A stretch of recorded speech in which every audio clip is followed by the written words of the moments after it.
শুভ দুপুর বন্ধুরা, আমরা একটা রান্নার ভিডিও নিয়ে চলে এসেছি। এই যে দিয়ে দিচ্ছি তেল। আজকে হবে সোয়াবিনের তরকারি। এই যে সোয়াবিনগুলো আগে ভেজে নিচ্ছি। সোয়াবিনগুলো ভেজে নিয়ে তারপরে সোয়াবিনের করব তরকারি। সোয়াবিনগুলো ভাজা রেডি। আমি এখন সোয়াবিনগুলো নেমে নিচ্ছি। আমার সোয়াবিনগুলো ভাজা হয়ে গেল, নামিয়ে নিলাম। এখন দিয়ে দেবো আমি তেল তরকারি রান্না করার জন্য।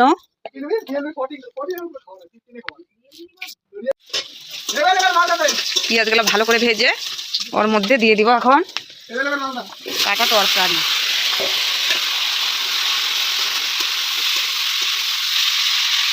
সবজিটা আমার ভাজা হয়ে গেল, দেখো বন্ধুরা, লাল লাল হয়ে গেছে। এখন আমি দিয়ে দিব লবণ। এই যে দিয়ে দিলাম আমি লবণ, একে একে সব দিয়ে দেবো। এখন দেবো হলুদ গুঁড়ো, স্বাদ মতো হলুদ গুঁড়ো দিয়ে দিলাম। এখন দিয়ে দেবো মশলা। এই যে এখন দিয়ে দিচ্ছি মশলাগুলো। মশলাগুলো একটু ভাজা ভাজা হয়ে গেল, একটু জল দেবো। জল দিয়ে এখন ঢেকে দেবো। জল দিয়ে দিলাম। জল দিয়ে এখন ঢেকে কষিয়ে নেব সবজিগুলো। আমাদের কষানি রেডি। এখন আমরা দিয়ে দেবো জল। এই যে আমরা আমাদের পরিমাণ মতো জল দিয়ে দিচ্ছি।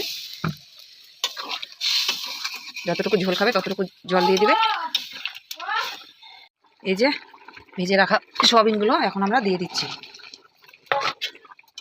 আমাদের তরকারি হয়ে যাওয়ার মধ্যে আর একটু ফুটাবো, ফুটিয়ে আর নামিয়ে নেব। তরকারিটা এখন রেডি। এখন নামিয়ে নিচ্ছি তরকারি। নামিয়ে নিলাম। আর তোমাদের যদি ভিডিওটাকে ভালো লাগে তাহলে একটি লাইক, শেয়ার, কমেন্ট